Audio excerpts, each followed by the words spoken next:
हम ninth chemistry federal board unit 3 atomic structure को discuss करेंगे।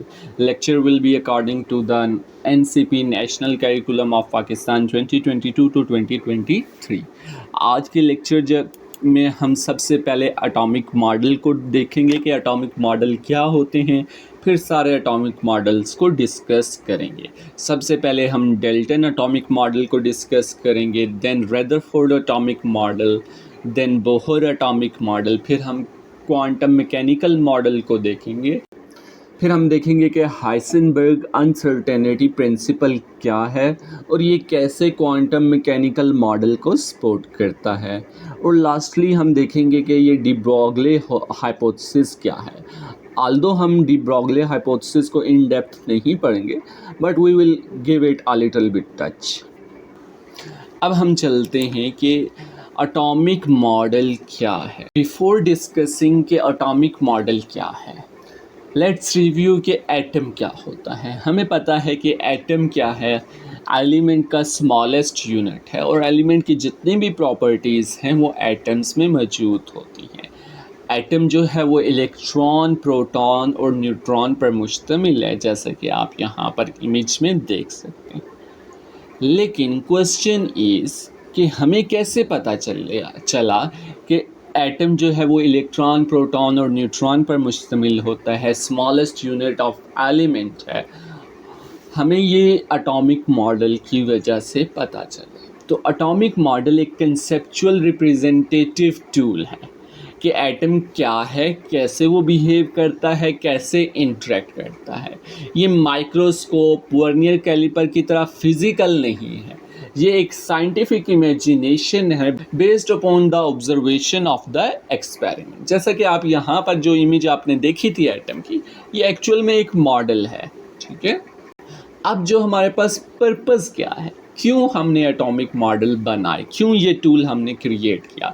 सबसे पहले कि हमें पता चल सके कि एटम का स्ट्रक्चर क्या है, हम प्रिडिक्ट कर सकें कि इन दो एटम्स को अगर हम क्या करते हैं, कंबाइन करते हैं, रिएक्ट करवाते हैं, नेक्स्ट जो हमारे पास मॉलिक्यूल बनेगा उसका स्ट्रक्चर कैसा होगा, एनर्जी रिलीज़ होगी, इमिट होगी या एनर्जी को वो एब्जॉर्ब करेगा। हमें पता चल सके कि केमिकल बॉन्डिंग कैसे होंगी, मैटर, रिजल्टेंट मैटर हमारे पास कैसे बिहेव करेगा।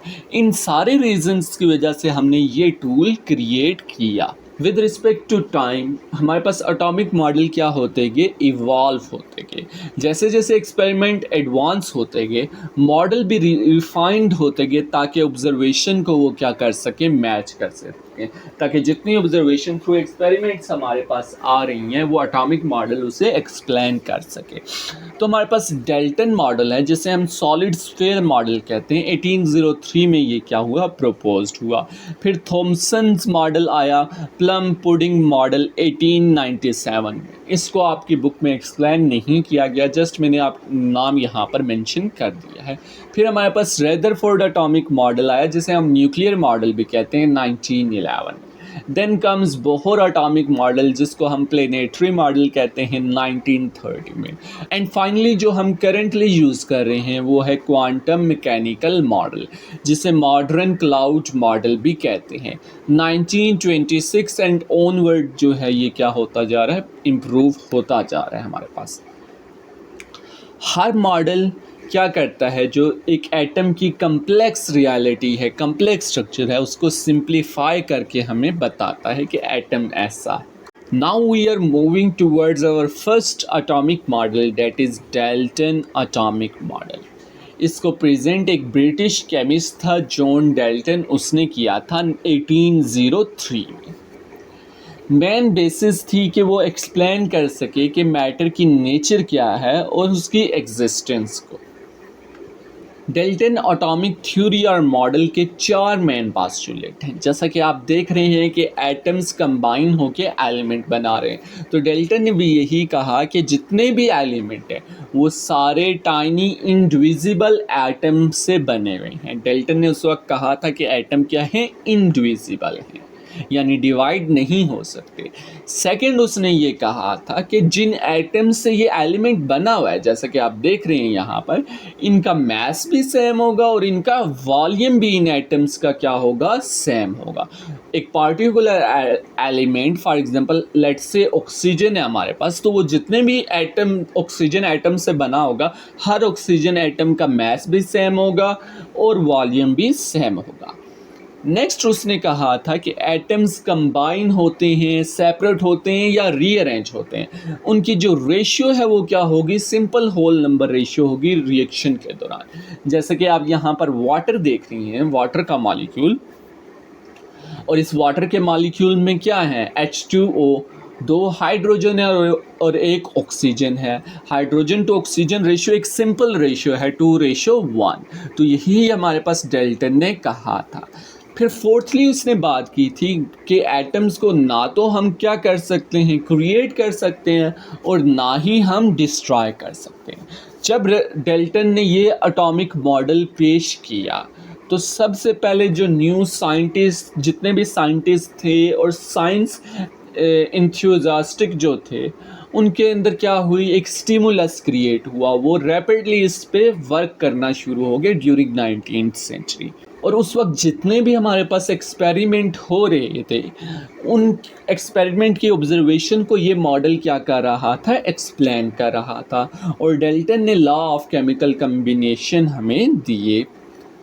लेकिन इसके फ्यू ड्रॉबैक्स थे, अ लॉट ऑफ थिंग्स थी जो डेल्टन की इनकरेक्ट थी। फर्स्ट, डेल्टन ने कहा था कि एटम इंडिविजिबल हैं, यानी कि एटम डिवाइड नहीं हो सकते। लेकिन हमें पता है कि एटम्स जो हैं वो सब एटॉमिक पार्टिकल में डिवाइड हो सकता है। जैसा कि आप इमेज में देख रहे हैं, हमारे पास क्या है, प्रोटॉन है, न्यूट्रॉन है और इलेक्ट्रॉन है।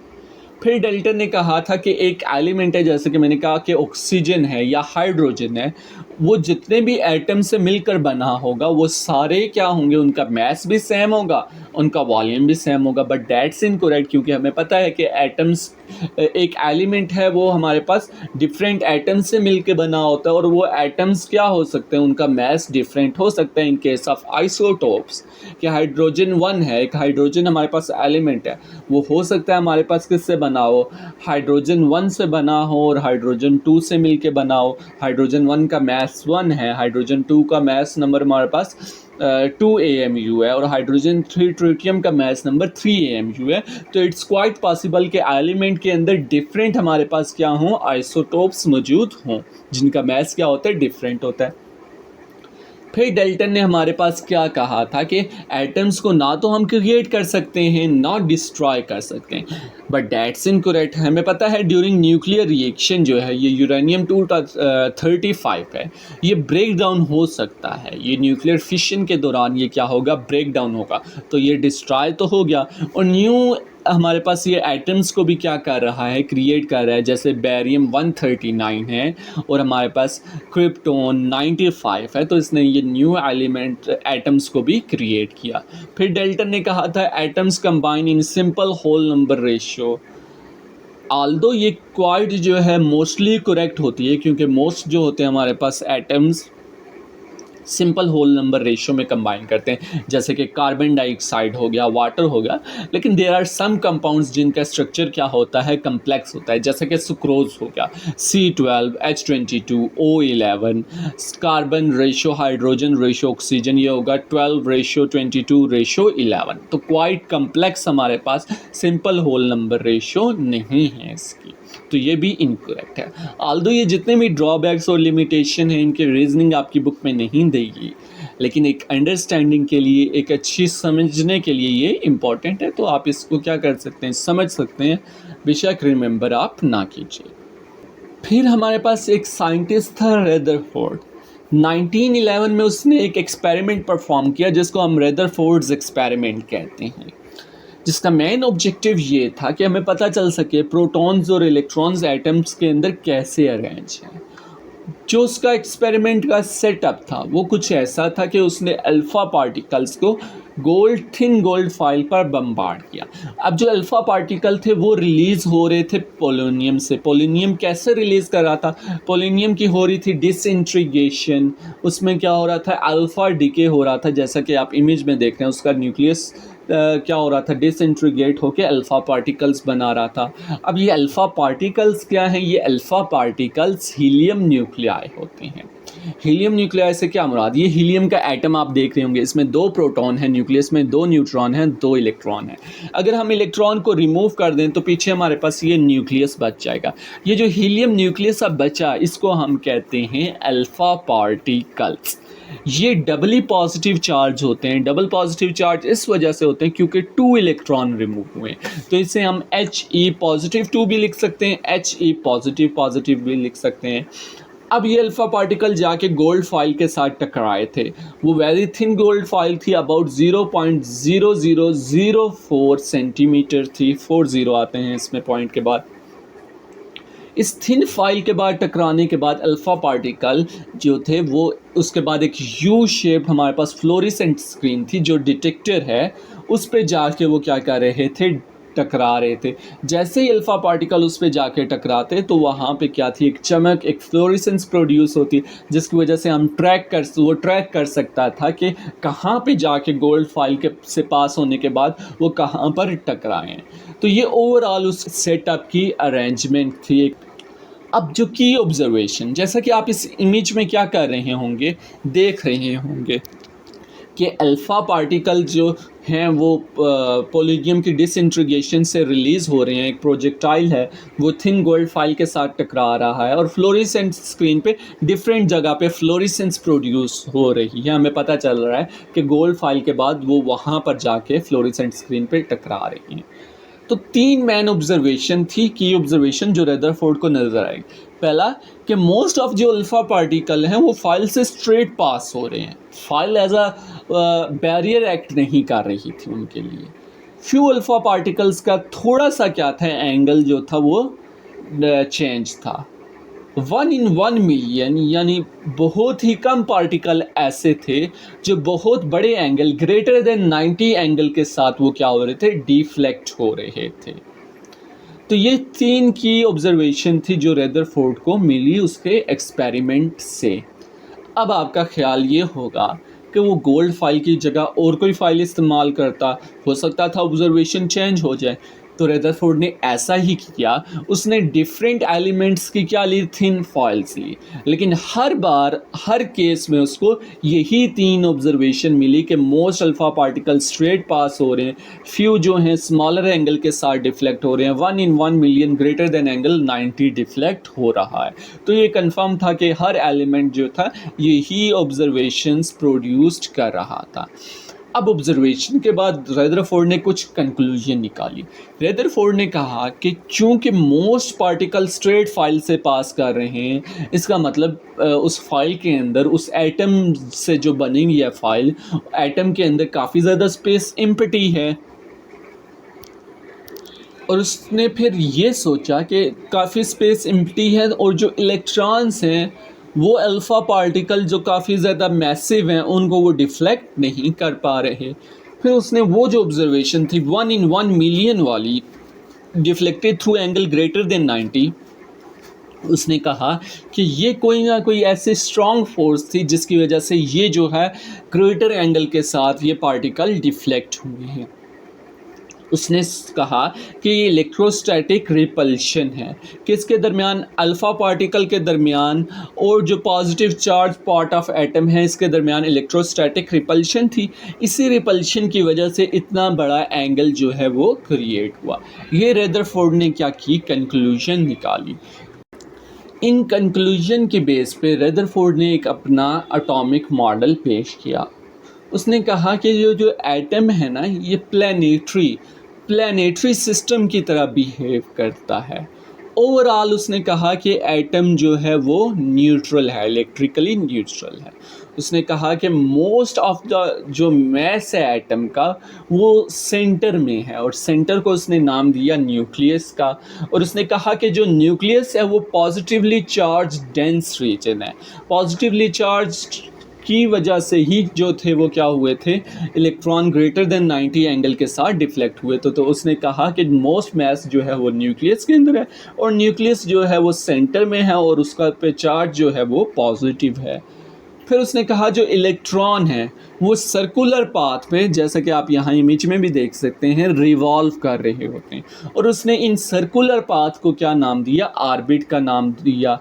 फिर रदरफोर्ड ने जो पोस्टुलेट पेश किया वो था बैलेंस ऑफ फोर्स, क्योंकि जाहिर सी बात है हमारे पास अगर इलेक्ट्रॉन्स सर्कुलर मूव कर रहा है तो उसकी कोई ना कोई सेंट्रीपिटल फोर्स होगी जो इलेक्ट्रॉन और न्यूक्लियस के दरमियान है। इलेक्ट्रॉन नेगेटिव चार्ज है और न्यूक्लियस पॉजिटिव है, तो इलेक्ट्रोस्टैटिक फोर्स ऑफ अट्रैक्शन है जो as a centripetal force act कर रही है। तो इसको बैलेंस क्या चीज़ कर रही है, तो रदरफोर्ड ने कहा कि सेंट्रीफ्यूगल फोर्स जो है due to motion of electron वो क्या कर रही है, सेंट्रीपिटल फोर्स को काउंटर कर रही है, उसके अगेंस्ट एक्ट कर रही है। इसीलिए इलेक्ट्रॉन जो है वो क्या कर रहा है, सर्कल में मूव कर रहा है, न्यूक्लियस पे फॉल नहीं कर रहा। लेकिन स्टिल रदरफोर्ड एटॉमिक मॉडल के क्या थे, कुछ डिफेक्ट थे, कुछ लिमिटेशन थी। सबसे पहले रेडिएटिव कोलैप्स था कि रदरफोर्ड का मॉडल जो था, क्लासिकल थ्योरी ये कहती है कि इलेक्ट्रॉन जो है सर्कुलर ऑर्बिट में रिवॉल्व कर रहे हैं। अब जो इलेक्ट्रॉन अगर सर्कुलर ऑर्बिट में रिवॉल्व कर रहे हैं तो जाहिर सी बात है वो कुछ ना कुछ एनर्जी क्या करेंगे, रेडिएट करेंगे। अब जब वो एनर्जी रेडिएट करेंगे, रिलीज़ करेंगे, तो ज़ाहिर सी बात है वो आहिस्ता आहिस्ता क्या होंगे, इलेक्ट्रॉन्स टूवर्ड्स न्यूक्लियस, चूँकि उनकी एनर्जी कम होती जा रही है तो वो टूवर्ड्स न्यूक्लियस मूव करेंगे और अल्टीमेटली वो क्या करेंगे, न्यूक्लियस के अंदर फॉल करेंगे। तो एटॉमिक स्ट्रक्चर क्या हो जाएगा, कोलैप्स हो जाएगा, जिसे हम रेडिएटिव कोलैप्स कहते हैं। दूसरा ये था स्पेक्ट्रल लाइंस हमारे पास क्यों अपीयर हो रही हैं। हमने कहा कि रदरफोर्ड एटॉमिक मॉडल कहता है कि इलेक्ट्रॉन सर्कुलर ऑर्बिट में रिवॉल्व कर रहे हैं। अब अगर पंखे को देखें, पंखा रिवॉल्व कर रहा है तो हमें उसके पर नहीं नज़र आते, एक लाइन नहीं नज़र आती, बल्कि एक पूरा होल सर्कल नज़र आता है जब वो मूव कर रहा होता है, पंखा रोटेट कर रहा होता है। तो इसी तरह जो लाइंस हमारे पास क्या थे, डॉट अपीयर हो रहे थे, एक लाइन अपीयर हो रही थी ड्यूरिंग फ्लोरेसेंट एक्सपेरिमेंट के दौरान। तो वो वहाँ पर डॉट नहीं बल्कि पूरी फ्लोरेसेंट स्क्रीन के ऊपर एक सर्कल अपीयर होना चाहिए था, होल जो है डॉट डॉट नहीं अपीयर होने चाहिए थे। तो कंटिन्यूस एनर्जी इमिशन की वजह से कंटिन्यूस स्पेक्ट्रम बनना चाहिए, लेकिन हमें क्या ऑब्ज़र्व हो रहा था, लाइन स्पेक्ट्रम, यानी कि डॉट डॉट क्या हो रहे थे, ऑब्ज़र्व हो रहे थे। ये दो डिफेक्ट थे, ये दो लिमिटेशन थी जिन्हें रदरफोर्ड एटॉमिक मॉडल एड्रेस नहीं कर पा रहा था। अब रदरफोर्ड एटॉमिक मॉडल की लिमिटेशन को एड्रेस करने के लिए बोहर ने बोहर एटॉमिक मॉडल इंट्रोड्यूस किया 1913 में। मेन ऑब्जेक्टिव इसके ये थे कि सबसे पहले उन्होंने एक्सप्लेन किया कि एटम स्टेबल क्यों है। रदरफोर्ड में हमने क्या पढ़ी थी लिमिटेशन, यही थी कि क्लासिकल थ्योरी ये कहती है कि अगर इलेक्ट्रॉन सर्कल में रिवॉल्व कर रहा है तो वो कुछ ना कुछ एनर्जी को क्या करेगा, रेडिएट करेगा। अगर वो एनर्जी को रेडिएट करेगा तो अल्टीमेटली वो इलेक्ट्रॉन क्या करेगा, न्यूक्लियस के अंदर फॉल कर जाएगा, और जब वो न्यूक्लियस के अंदर फॉल कर जाएगा तो एटम जो है वो डिस्ट्रॉय हो जाएगा। हालांकि एटम डिस्ट्रॉय नहीं होते, तो बोहर ने इसको एक्सप्लेन किया कि एटम क्यों हमारे पास स्टेबल होते हैं, क्यों नहीं वो डिस्ट्रॉय होते। फिर उसने जो लाइन स्पेक्ट्रम था उसको क्या किया, डिस्कस किया। हमने रदरफोर्ड की लिमिटेशन में कहा था कि हमें कंटिन्यूस स्पेक्ट्रम शो होना चाहिए, तो बोहर ने हमें बताया कि कंटिन्यूस क्यों नहीं हमें शो होता, क्यों हमें लाइन ही ऑब्जर्व होता है। तो बोहर एटॉमिक थ्योरी या बोहर एटॉमिक मॉडल के 5 हमारे पास पोस्टुलेट है। सबसे पहला एनर्जी लेवल्स। बोहर ने ये कहा कि वो जो सर्कुलर ऑर्बिट हैं जिनमें इलेक्ट्रॉन क्या कर रहे हैं, रिवॉल्व कर रहे हैं न्यूक्लियस के गिर्द, वो उनकी एनर्जी फिक्स्ड है। चूँकि हर सर्कुलर ऑर्बिट की एनर्जी फिक्स्ड है तो इसको हम क्या कहते हैं, एनर्जी लेवल कहते हैं। तो हम ऑर्बिट को या शेल को हम एनर्जी लेवल भी कह सकते हैं। तो उसने कहा चूँकि वो एक फिक्स्ड एनर्जी लेवल में वो क्या कर रहे हैं, रिवॉल्व कर रहे हैं, इसलिए इलेक्ट्रॉन जो है वो एनर्जी रेडिएट नहीं करता। फिर उन्होंने एनर्जी डिस्टेंस रिलेशनशिप का पोस्टुलेट दिया कि इलेक्ट्रॉन की एनर्जी डायरेक्टली प्रोपोर्शन है उसके रेडियस से।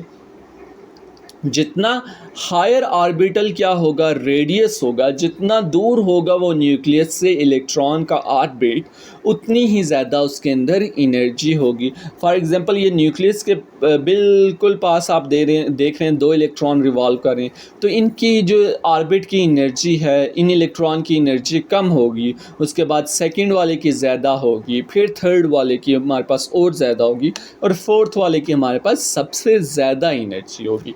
यानी न्यूक्लियस से जितना डिस्टेंस क्या होता जाएगा, दूर होता जाएगा इलेक्ट्रॉन का, उतनी ज़्यादा उनकी एनर्जी होगी। थर्डली उसने एंगुलर मोमेंटम पे बात की। First of all before discussing that हमें पता होना चाहिए कि एंगुलर मोमेंटम क्या चीज़ है।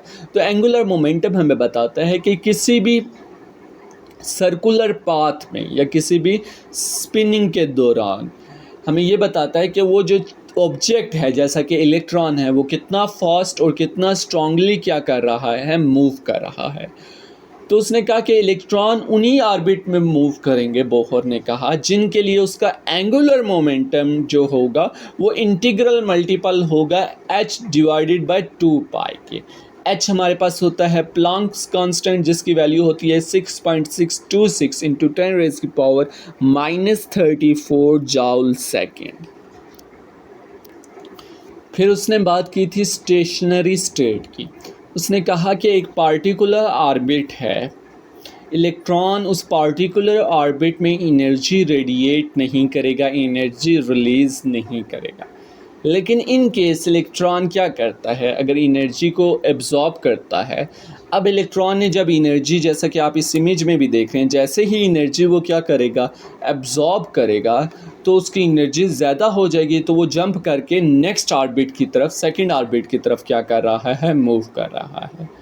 और जैसे ही वो क्या करेगा, एनर्जी को रिलीज़ करेगा, यानी अगर वो एनर्जी क्या करता है, इमिट करता है, तो उसकी एनर्जी कम हो जाएगी, जबकि ऑर्बिट की एनर्जी क्या है, ज़्यादा है। तो वो दोबारा, चूँकि अब इलेक्ट्रॉन की एनर्जी कम है, तो वो कम एनर्जी वाले ऑर्बिट में वापस आ जाएगा। तो बोहर ने यही कहा कि एक पार्टिकुलर ऑर्बिट में इलेक्ट्रॉन एनर्जी रिलीज़ नहीं करेगा। इन केस अगर वो एनर्जी रिलीज़ करता है तो वो लोअर ऑर्बिट में फॉल डाउन कर जाएगा, लेकिन अगर वो एनर्जी एब्जॉर्ब करेगा तो वो हायर एनर्जी ऑर्बिटल में क्या कर जाएगा, मूव ऑन, जंप कर जाएगा। फिर उसने लास्टली बात की कि एनर्जी डिफरेंस कितना होगा, यानी वो जंप कर रहा है अगर हायर ऑर्बिट में या फॉल बैक कर रहा है लोअर एनर्जी ऑर्बिट में, तो एनर्जी डिफरेंस टोटल कितना होगा। तो जो लाइट उसने क्या की होगी, एब्जॉर्ब की होगी, या जो लाइट उसने क्या की होगी, रिलीज़ की होगी, जो एनर्जी उसने रिलीज़ की होगी, वो उतनी ही एनर्जी होगी जितना लोअर और हायर ऑर्बिट के दरमियान डिफरेंस होगा।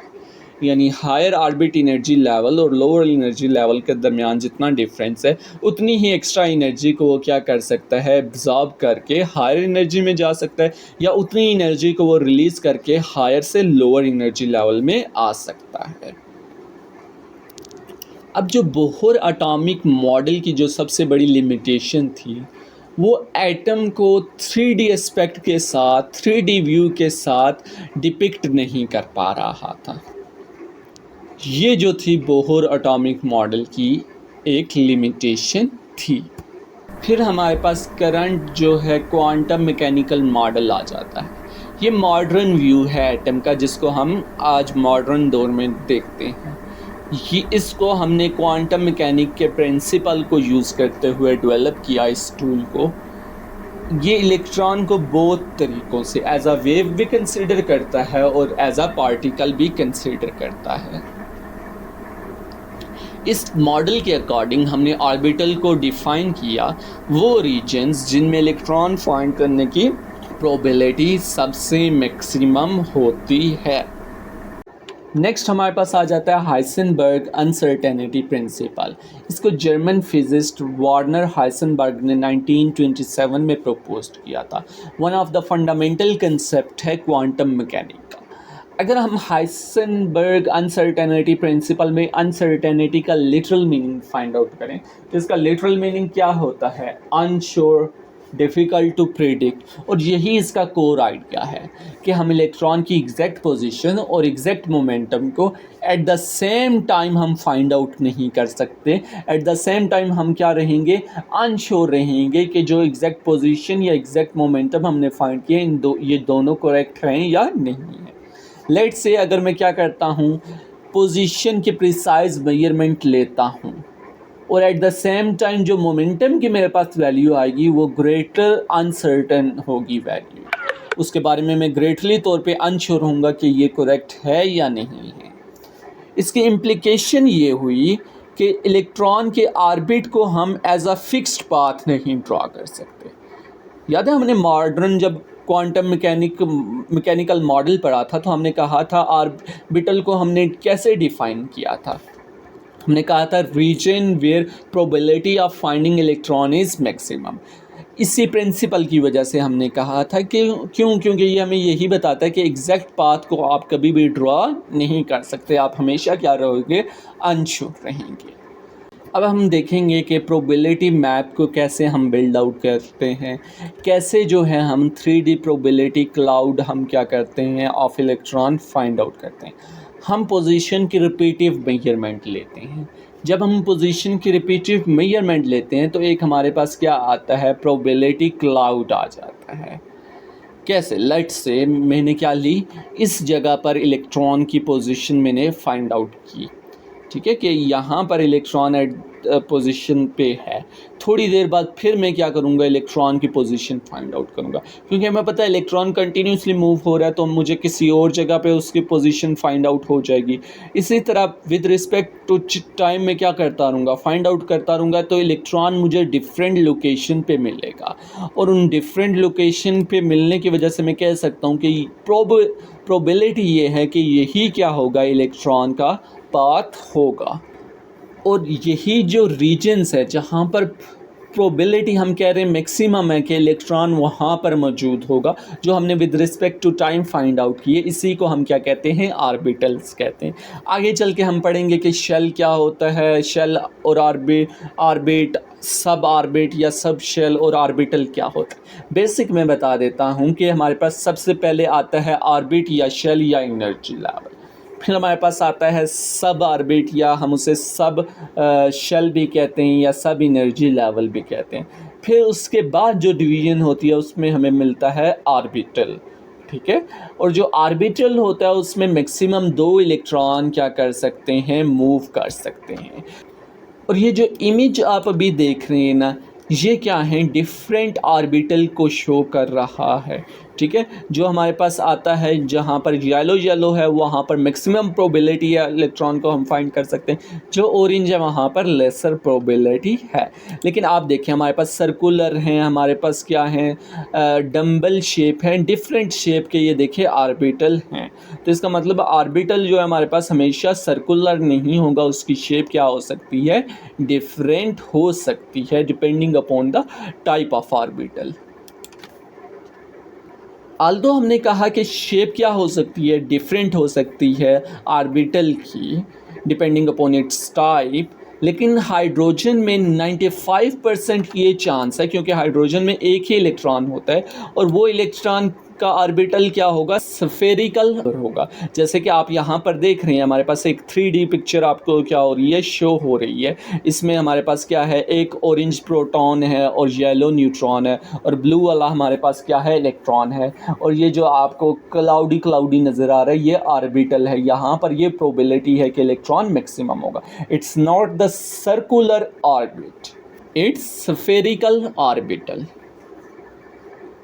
फिर हमने मॉडर्न क्वांटम मैकेनिकल मॉडल में देखा कि इलेक्ट्रॉन की ड्यूल नेचर होती है, वो एज अ पार्टिकल भी बिहेव कर सकता है और एज अ वेव भी बिहेव कर सकता है। इसको प्रपोज किया था डी ब्रोगली ने, और इसको हम जो है वेव पार्टिकल ड्यूलिटी को डी ब्रोगली हाइपोथेसिस कहते हैं। तो लुइस डी ब्रोगली ने प्रपोज किया, ये एक फ्रेंच फिजिस्ट था, 1924 में इसने प्रपोज किया। इसने कहा जो सब एटॉमिक पार्टिकल्स हैं जैसा कि इलेक्ट्रॉन्स हैं, उनकी 2 नेचर होती हैं, वो एज अ पार्टिकल भी बिहेव करते हैं, एट द सेम टाइम वो एज अ वेव भी बिहेव करते हैं। और इसको कंफर्म किया था हमारे पास 2 साइंटिस्ट थे, डेविसन ने और जर्मन ने। 1927 में इसको कंफर्म किया था कि जो हमारे पास सब एटॉमिक पार्टिकल्स होते हैं जैसे कि इलेक्ट्रॉन्स हैं, वो एज अ वेव भी बिहेव कर सकते हैं और एज अ पार्टिकल भी बिहेव कर सकते हैं। आल्दो इसकी काफ़ी ज़्यादा डिटेल भी इनएक्चुअल होती है, चूँकि आपकी बुक में यहाँ तक मेंशन है, तो हम इसको क्या करते हैं, इस टॉपिक को सिर्फ इतना ही टच करेंगे। Like, share, and subscribe our channel, SKW. We will try our best to give simple and effective educational information via the use of the best animation.